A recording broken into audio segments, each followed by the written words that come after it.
प्यारे दोस्तों, आप सबका इस वीडियो में बहुत बहुत स्वागत है। दोस्तों, एक बहुत मजेदार कहानी मैं आपको आज सुनाने जा रहा हूं।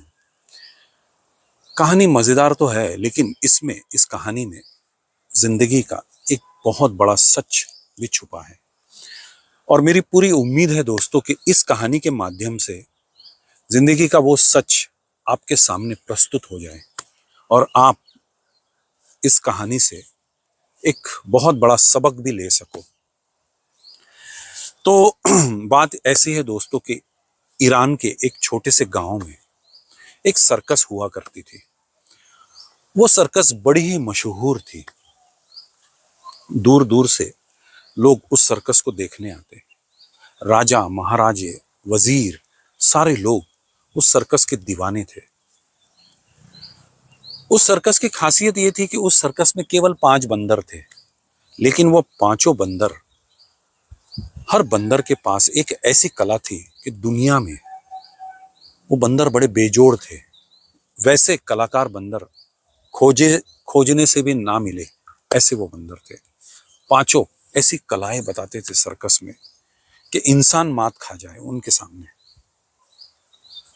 मालिक उन्हें खुश रखने के लिए, उनके भोजन के लिए सुबह उन्हें 4 रोटियां देता और शाम को 3 रोटियां देता, और ऐसा चलते रहता।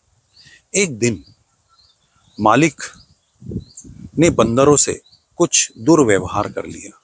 कुछ अपशब्द बंदरों को बीच सर्कस में बोल दिए। बंदर बड़े नाराज हो गए और उन्होंने आपस में निर्णय लिया कि आज के बाद मालिक की हम सर्कस में सुनना बंद कर देंगे। और ऐसा ही हुआ दोस्तों। पांचों बंदरों ने मालिक की सुनना ही बंद कर दिया। मालिक कुछ कहता, वो कुछ और करते, और मालिक को एक हंसी का पात्र बना देते।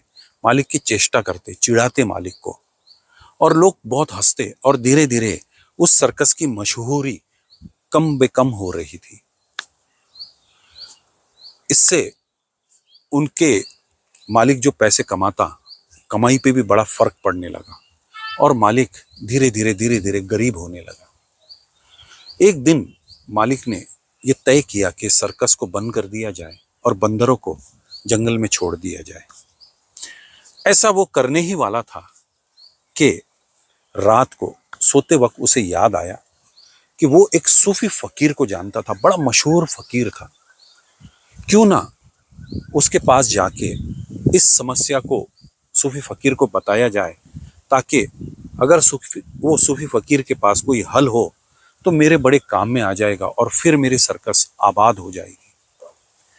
तो सुबह ही सुबह सूरज की पहली किरण के साथ वो तो सूफी फकीर के यहाँ निकल गया। सूफी फकीर को मिला, पूरी उसे बात बताई। सूफी फकीर तो फकीर होते हैं। उस सूफी फकीर ने ऐसा इलाज बताया कि मालिक को तो विश्वास ना हुआ कि ऐसा कुछ करने से कुछ होगा। सूफी फकीर मालिक को भी जानता था और वो बंदरों को भी जानता था। बंदर आखिर बंदर ही है। ये बोल के मालिक ने कहा कि आपकी बात मुझे जचती तो नहीं है, लेकिन आपके मुंह से अगर निकली है तो उसे मैं जरूर एक बार प्रयोग करूंगा।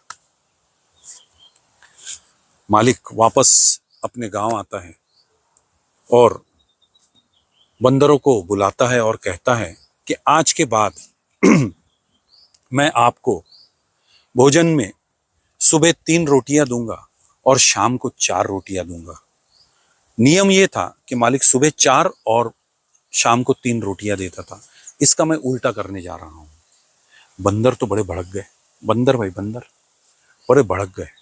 उन्होंने तो तोड़फोड़ मचा दी। सारे सर्कस के तंबू को अस्त व्यस्त कर दिया, और जहां पे वो रहते थे वो पिंजरा तोड़ डाला, पानी का बर्तन फेंक दिए, और खूब अनशन करने लगे, नारेबाजियां करने लगे मालिक के खिलाफ। मालिक तो बहुत परेशान हो गया, लेकिन सूफी फकीर ने जो इलाज बताया था, ठीक मालिक उसका अनुसरण कर रहा था। 2 दिन खूब बंदरों ने अनशन किया, खाना छोड़ दिया। रोटियां मालिक देता सुबह 3, शाम को 4। बंदर उसे फेंक देते बाहर, पिंजरे के बाहर। 2 दिन से बंदरों ने कुछ खाया भी नहीं था। तीसरे दिन सुबह मालिक उनके पास गया, बंदरों के पास, और उनसे कहा कि मैं हार गया, मैं आज के बाद आपसे कभी कोई दुर्व्यवहार नहीं करूंगा, और आपको जो सुबह 4 रोटियां मिलती थी वो मैं आपको दूंगा, और शाम को जो 3 रोटियां मिलती थी वही मैं आपको दूंगा, इसका मैं उल्टा नहीं करूंगा, मुझे माफ कर दो। बंदर तो बड़े खुश हो गए, जश्न मनाने लगे, सारा जो भी उन्होंने अस्त व्यस्त कर दिया था वो सब जमाने लगे और मालिक को वाह वाह करने लगे और खूब अपनी जीत पे गर्व करने लगे। फिर से सर्कस आबाद हो गई और मालिक ने सूफी फकीर का धन्यवाद किया और फिर से वो सर्कस खूब चलने लग गई, फिर से खूब मशहूरी उस सर्कस को मिलने लग गई दोस्तों। तो ये वो कहानी है। इस कहानी में ये कहानी सुन के आपको हंसी तो जरूर आ रही होगी, लेकिन इस कहानी को ऐसे देखिएगा कि परमात्मा भी हमारे साथ में यही करता है। वो जो 5 बंदर है दोस्तों, वो पांचों इंद्रियां हैं हमारी। जब भी हमारी इंद्रियां कुछ ऐसा काम करने लग जाती है कि जिससे हमारे जीवन में दुख आ रहा है, तो परमात्मा ठीक उस सूफी फकीर ने के बताए हुए व्यवहार के जैसा हमारे साथ व्यवहार करता है और कुछ दिनों बाद में सारी चीजें सही हो जाती है दोस्तों। बहुत बहुत शुक्रिया। फिर मिलेंगे किसी और कहानी में।